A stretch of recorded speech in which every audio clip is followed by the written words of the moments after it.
Orientation. You'll be introduced to several personalities in this faculty. Me, myself, as the Dean of the faculty, the heads of department will adequately mention and introduce to you.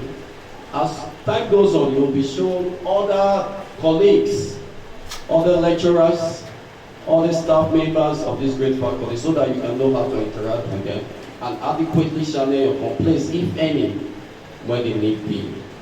You'll be taught about academics, because that is the main thing that brought you here. If not, most of you will have been in the farm, but you are here to learn. We must teach you how to learn properly. You must register your courses for you to be eligible as a student in the first place. You must pay your school fees. You must be in class punctually. Those are some of the things you will be taught by resource persons who will be presenting to us in a few minutes. Let me also mention the headsets. When you put on headsets and all that, all those will be mentioned here in the lecture. Nose ring. In fact, I saw one of the students who was wearing nose ring, earring in middle. And to me, that is not what we stand for in the Faculty of Computing. We are noble men. We are humble people. We need to be dressed in a way that we need to be addressed. It is in light of this, I will want to say congratulations once more. Welcome to this Faculty of Computing orientation exercise. Now let me state here, after this orientation exercise, anything you do will not be pardoned, because it is believed that we all here witnessed, we all signed it, we all agreed that the laws of Faculty of Computing will be held with optimal care. So therefore, listen carefully to all these presentations, so that at the end of the day, you will not be found wanting.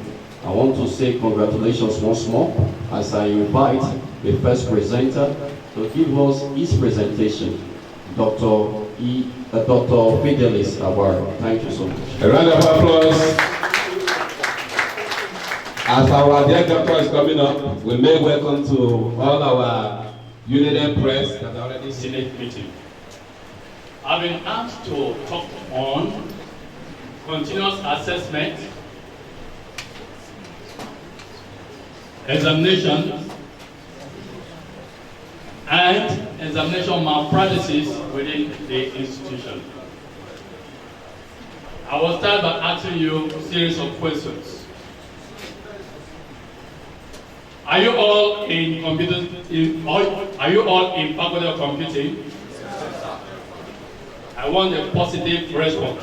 Are you all in Faculty of Computing? Yes, sir. Very good. Clap for yourselves. Another question. How many of you have registered your courses? If you have registered your courses, please point to the ceiling. It's okay. It's like this. If you don't register your courses, it simply follows that you are no students. Even after February 28th, the matriculation day, you sign the matriculation register and you've not registered your courses, it means you are no students. You are not going to take any exam. You understand that? Do you understand what I'm saying? Yes, sir. So please, meet your course advisors, meet your heads of departments, and register your courses. No registration, no continuous assessment, no examination. Is that clear? Is that clear? Yes, answer me now. Yes, very good. You hear people talk about continuous assessment, continuous assessment. What does it imply? How many of you have done one test or two since you came into the institution? If you have, raise up your hand. Down. How many of you have taken part in practical classes? Down. How many of you have taken part in assignments? Very few. Meaning that only few of you are in school now. If you've not done any tests, any assignments, any project, any practical, then you have to sit up. For each of these ones, there are grades attached. There are marks attached. Continuous assessment is simply a progressive assessment of all students within the institution as they come in, as they move on from one level to the other to the point of examination. That is to say, all the marks that you accumulate from one test to the other, from one assignment to the other, from one practical assignment or practical course to the other will be recorded in progression, just to advise you on areas where you are lagging behind, and in the end, they all be put together to form what is called continuous assessment. Are we together? Are we together? For year one, your continuous assessment, test scores, attendance, marks for practicals, marks for projects, marks for group work are all put together to form 30 marks. To form how many marks? How many marks? 30 marks. Now, this marks could be earned from your hard work. From where? Hard work. If you hear that test is coming up on Friday and you decide to stay away with excuse to bury your father or your grandfather that died 7 years back, you want to bury him on Friday, you are doing yourself. However, for this topic, examination malpractice and penalties, please visit page 101 of this Bible. Page 111 of this Bible. From page 111 through page 113, you have exam misconduct and the punishment, that is the penalties for each of them. You'll see expulsion, rustication, and so on and so forth. I think you will abide. Please prepare early for your CAs and examination. Avoid costly mistakes such as entering the exam hall with your phones, written materials on papers, and earpods. I know some of you will carry your headphone into the exam hall. It's a pity. Do not plan to cheat. No grief for anyone who wants you to cheat. No grief for anyone who wants you to help him or her in the exam. Avoid impersonation. They are all costly. Stay away from trouble. They who have ears, they must hear. And so if you have ears, you must what? Hear. Thank you very much for listening. A round of applause for my former dean and the director. Good morning, everybody.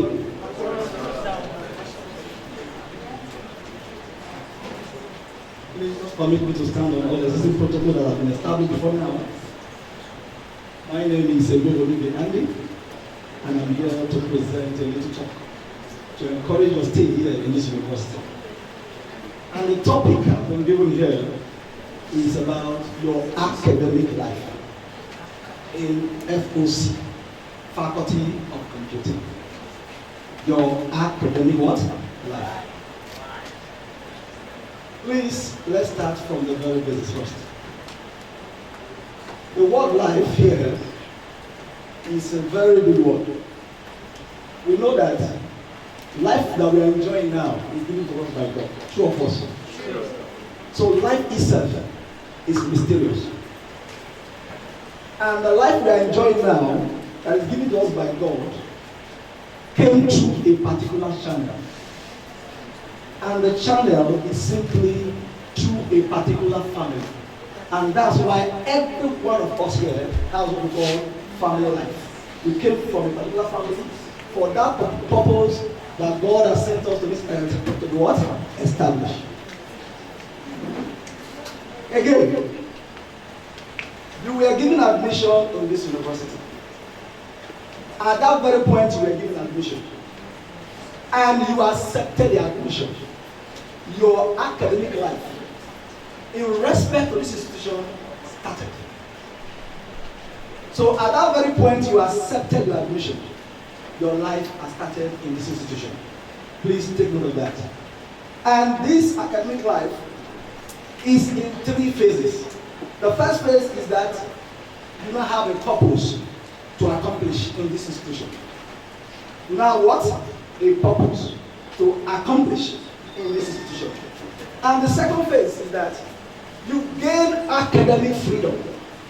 Academic freedom in the sense that when you were in secondary school, you were guided in all ramifications. You were waking up by your parents, go and get ready and go to school. When you come back, they will ask you questions, right?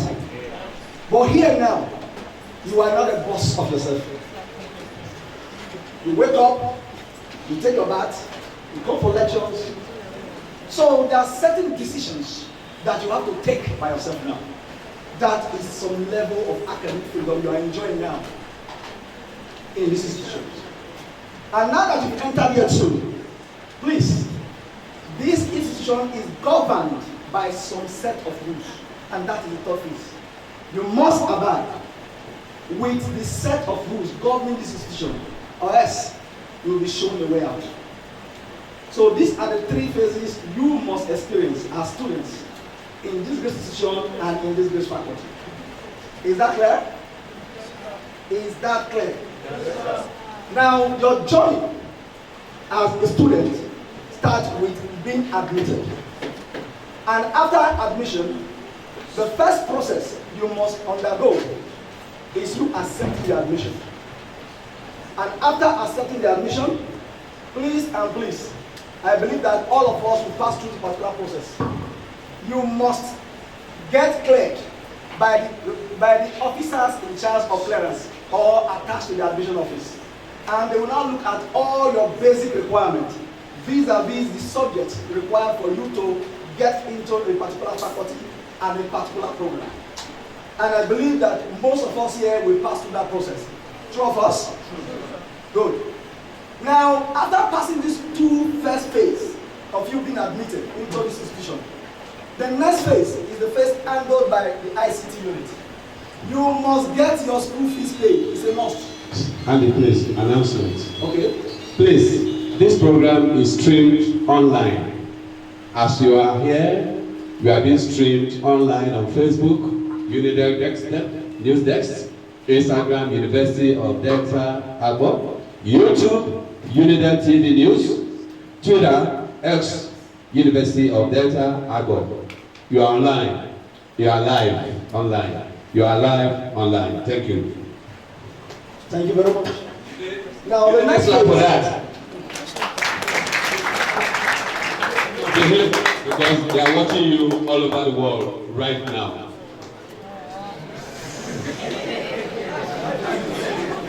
Yes, the news told you are light. Listen, please.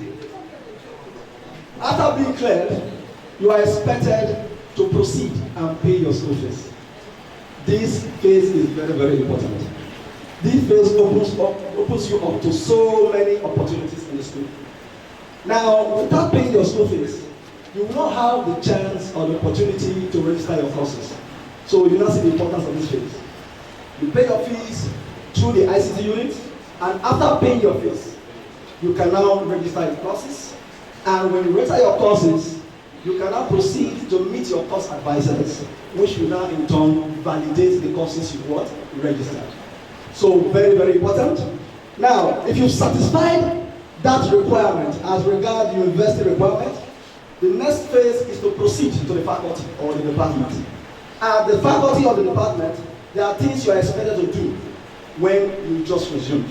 The first thing you should do is you get yourself involved in faculty activities by paying up your faculty dues. That shows that you belong to this faculty. You cannot be in faculty of computing and you are paying dues to faculty of management sciences. Is that clear? So please, your faculty dues shows where you belong first. Then after payment of faculty dues, you cannot proceed to go and pay your departmental dues. And you collect all available handbooks, just as the first speaker said.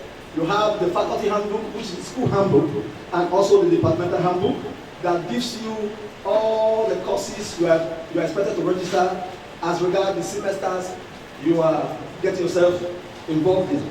And you also get all the required textbooks, mostly faculty textbooks and faculty practical manuals.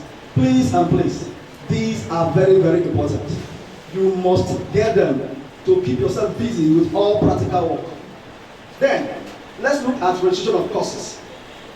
After you register your courses, please, I said earlier on, you proceed to meet your course advisors. Your course advisors will now advise based on the courses you register. If there's any error, such errors will be corrected at that very point. When I mean error is this. As it stands now, for those of the students we have in year 2 now, they have an error we are committing now. We are correcting, please. Now, the entire students of a particular department registered a wrong course. Almost 90% of the students. Instead of registering Chem 107, they went ahead and registered Chem 108. And now, uploading the result became a problem. Uploading Chem 107 in place of 108, the portal now rejected the result. You see the implication of it? So you must be very careful when you are registering your result. Be conversant with the course code and the course titles so that you don't register the wrong courses. Please and please. Thank you so much.